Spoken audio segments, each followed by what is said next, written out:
It just means more in the SEC, unless you're Florida and Billy Napier. That was my takeaway of this game. You know that this game is a rivalry, a historic rivalry, actually. Both programs were ridiculously good in the 1990s with Steve Spurrier, with Butch Davis, with Larry Coker in the early 2000s that won Miami a national title, nearly two. Urban Meyer obviously had his run in Dynasty at Florida in the late 2000s. And both programs since the 2010s have been, I would say, in a trough, a ditch. I don't know exactly what word to describe it, but it's been a disappointment for Gator fans and Hurricane fans. And you could also say Seminole fans too, ever since the mid 2010s, and then they had that 13-0 year last year while Florida went 5-7. Miami went a very disappointing 7-6 after a hot start. But this game really stings for Billy Napier in Florida, and it would have stung for Mario Cristobal in Miami had they lost this game. This was a must-win for both of these programs, for both teams, for both coaches. And Miami just, took Florida and just body slammed them. They flung the Gators and Billy Napier and that entire staff over their back and just threw them over. Or, if you're a fan of DC Comics, what they did is they took up Florida and they did the Bane and they just broke Florida's back in their own house. That's what happened. Final score of 41-17, by the way, but I imagine that all of you watching this already knew that. And it was 24-10 at the half, and if not for a Cam Ward interception, if not for a flukish 71-yard run by Montrell Johnson Jr., and by flukish, I don't mean that he's a bad player. He's a great running back. He may have been the best running back on the field today. But what I mean by that is Florida, outside of that run, ran for a total of, including that run, 139 yards. You take away that one run, and Florida runs for about, 27 attempts for less than 70 yards for, I believe, to see if I can do the math here, like 68 yards. Yeah, 27 carries for 68 yards. And that's if you factor out that long run. That's less than 3 yards per carry. Graham Mertz, he averaged 4.6 yards per pass attempt. DJ Lagway averaged 5.2. Both threw a pick. Both completed around 50% of their passes. Meanwhile, Cam Ward, 26 of 35, 385 passing yards, 11 yards per pass attempt, 3 touchdowns, and a pick, which we can safely say, while not accidental, was certainly not the, I don't know exactly what you call it, but it certainly is not a part of his game. It isn't. What he is doing with this offense in game one, and I don't want to overreact, I'm not saying Miami is the best offense in the country or that Cam Ward's going to win the Heisman or that he's the best quarterback in all of college football. But he has a much better supporting cast and better coaching than he ever had at Washington State. And Miami, keep in mind, has a less talented roster by recruiting rankings than Florida does. And yet they come into the Swamp, a vaunted environment, at least as the media says, but I do believe that there is truth to that. It was a loud environment. Miami put their head down, and they conquered.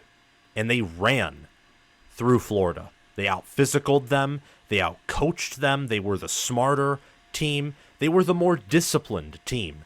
Once again, Billy Napier commanding a team that is undisciplined, poorly coached, and does not play up to its talent level, that does not punch above its weight. In fact, Florida under Billy Napier has constantly punched below their weight class. So what I want to do, first and foremost, because on this show we talk about the winners last because we save the best for last, is I want to discuss Billy Napier in Florida. Who do you think will replace Billy Napier? Let me know in the comments section below. And also, please like the show. Please like the video. Share this video around to other college football fans who you know will enjoy this content. Subscribe to the channel and also click that notification bell on your screen so that you can get notified when we release content daily and when we go live several times throughout the week. Sunday, Tuesday, Wednesday. We're not going live this Monday because it's a Labor Day Monday and there's also a game that night.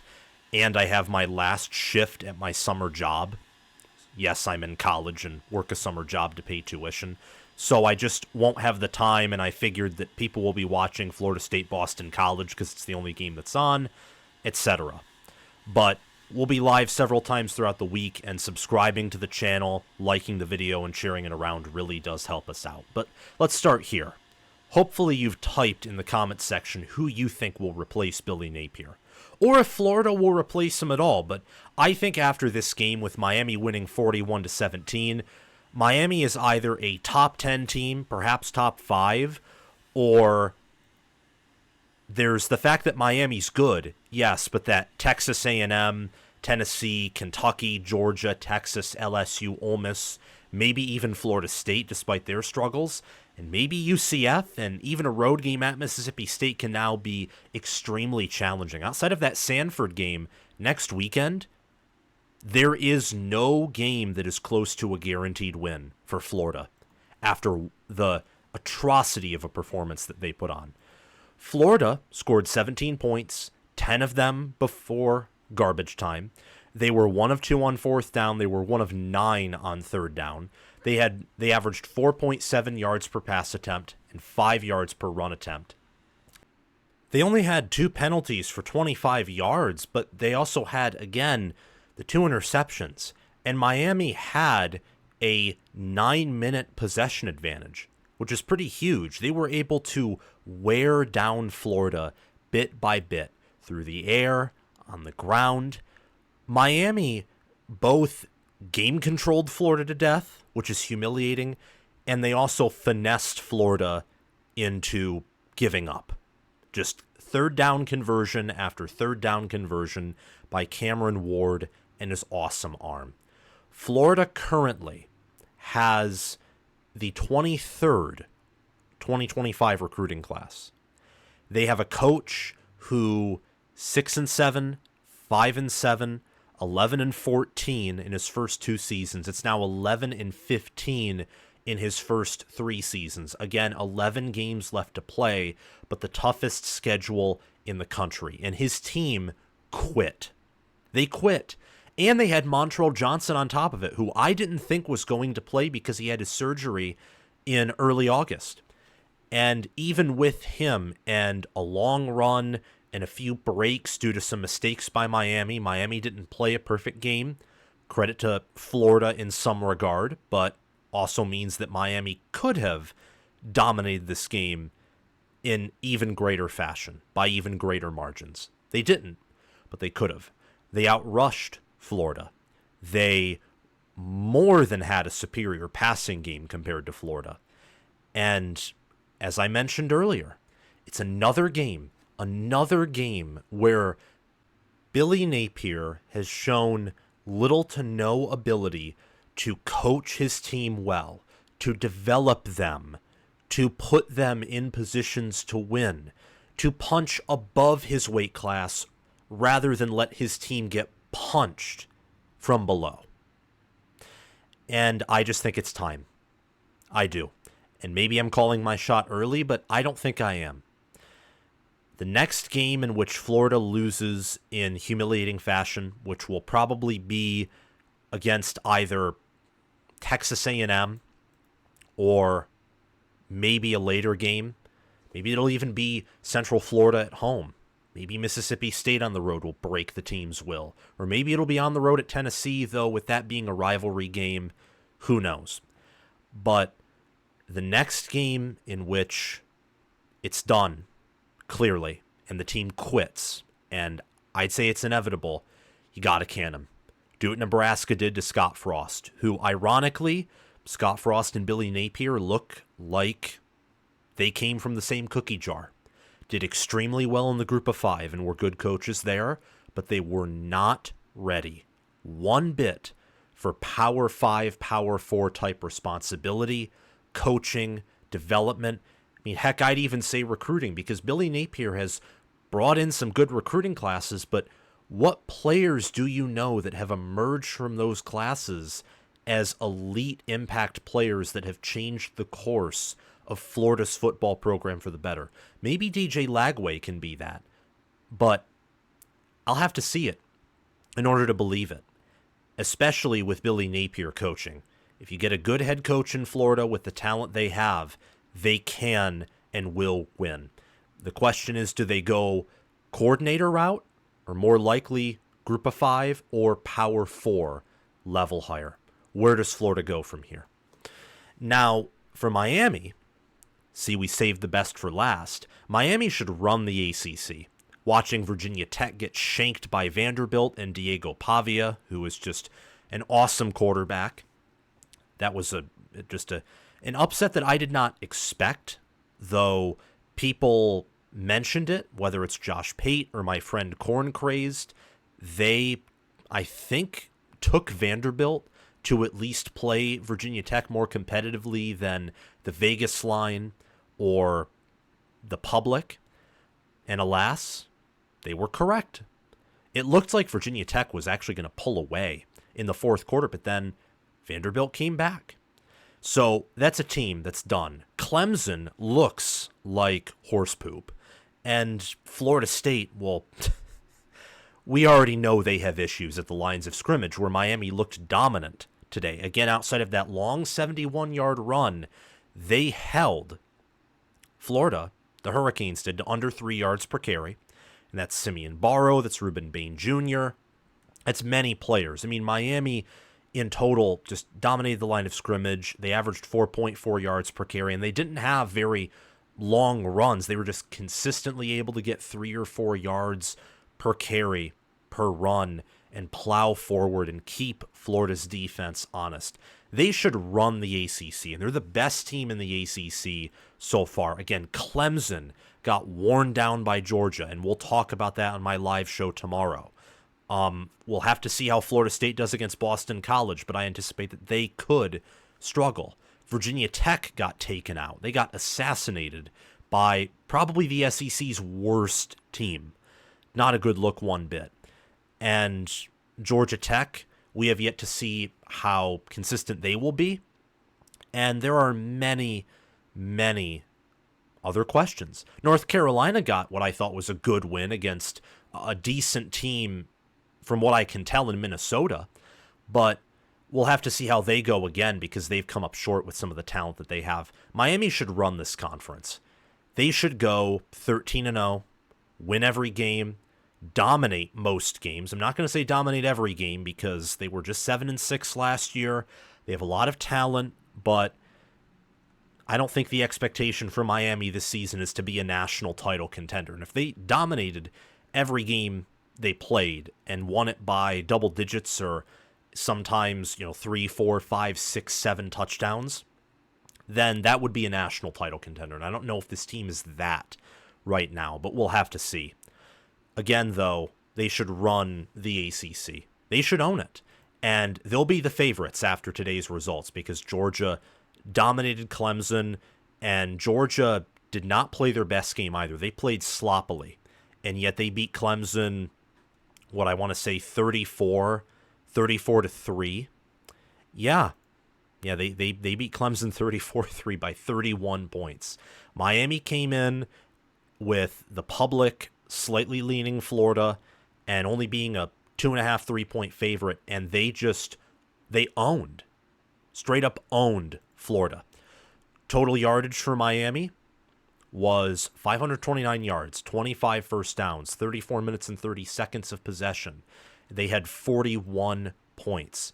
Damian Martinez was the leading rusher with 65 yards and 4.3 yards per carry on 15 carries. Obviously, Cam Ward, nearly 400 passing yards.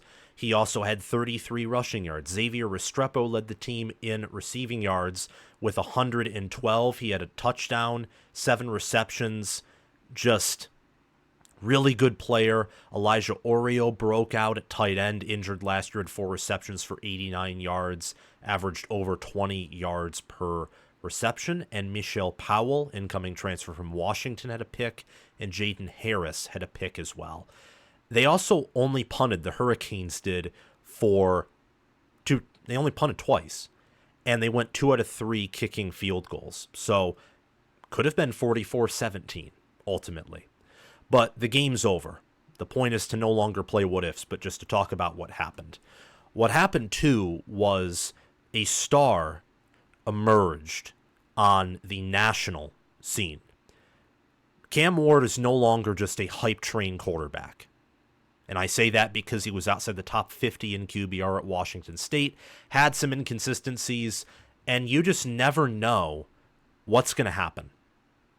You don't with the transfer portal. It can be a very up and down type thing.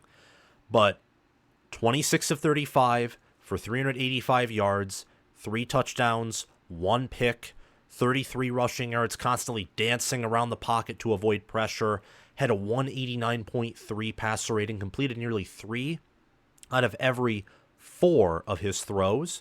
He's the game MVP. And after this type of performance where he put over 400 total yards, 3 touchdowns, played very well on the road against an SEC team, doesn't matter if Florida ends the year 1-11. Right now it's an SEC win, and right now is all that matters. This is going to put him far ahead in the Heisman race, in my mind. And if he continues to perform this way, well, given the fact that Miami hasn't been good in about half a decade, and they haven't been consistently good, like dynasty level good, since the early 2000s, if Miami goes 13-0, 12-1, they win the ACC, or maybe they just go undefeated and lose in the ACC championship game, and Ward has an awesome season and has several games that replicate this type of performance, he'll win the Heisman Trophy. Absolutely.